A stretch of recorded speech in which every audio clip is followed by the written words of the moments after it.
Hi guys, সবাইকে জানাই good afternoon. তো আমি এখন বাড়ি এসেছি।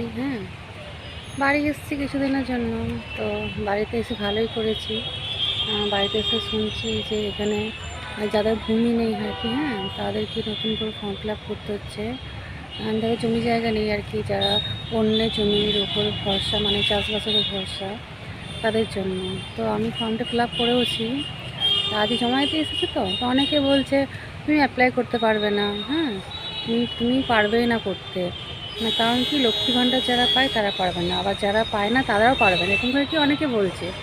আমি দেখলাম, কারণ কারণ যখনই তো ফর্ম ফিল আপ করি তখন দেখি উপরে পোস্টার কি আছে, ওখানে লেখা আছে লক্ষ্মীর ভাণ্ডার অ্যান্ড সিকি ওয়ার্কার। এরকম লেখা ছিল। আমি তো ছবি তুলি না, তো মনেও পড়ছে না এর মধ্যে, সবাই পারবে। তো ভিডিওটা আমার এই উদ্দেশ্যে করা, যারা একটু কনফিউশন হচ্ছেন, যাদেরকে মানুষ বিভ্রান্ত করছে, তারা কিন্তু বিভ্রান্ত হবেন না। এটা উদ্দেশ্য মনে কৃষিভিত্তিক হয়তো কিছু, হয়তো পরে হয়তো যদি মনে হয় সরকারের যে আমাদের ওয়ার্কার কম আছে, ওয়ার্কার হিসাবে কাজ করতে হবে, তো করবো, তাই না? আমাদের ভারতবর্ষ তো কৃষি প্রধান দেশ। আগে কি চাকরি বাকরি ছিল? আগে মানুষ কী করতো? চাষবাসের উপর ডিপেন্ডেন্ট হতো। আমি আজ চাকরি করছি বলে আমাকে চাকরিই করতে হবে, সেটা তো কেউ দিব্যি দিয়ে নেই, তাই না?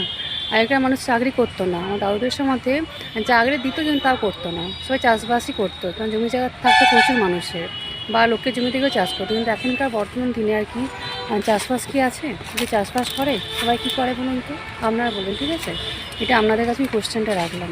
আর যারা এরকম বিভ্রান্ত হচ্ছে, যারা হয়তো বুঝতে পারছে না, যারা হয়তো বদমাইশি করছে, তাদেরকে বলবো একটু পড়বেন, ওপর অনেক হেডিং থাকে, তো ওগুলো পড়বেন।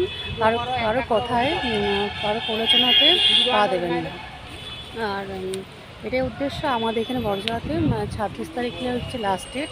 তো যারা এখনও করেননি, যারা বুঝতে পারছেন না, তারা চলে আসুন। ব্যাস, টাটা, কোথাও করবেন।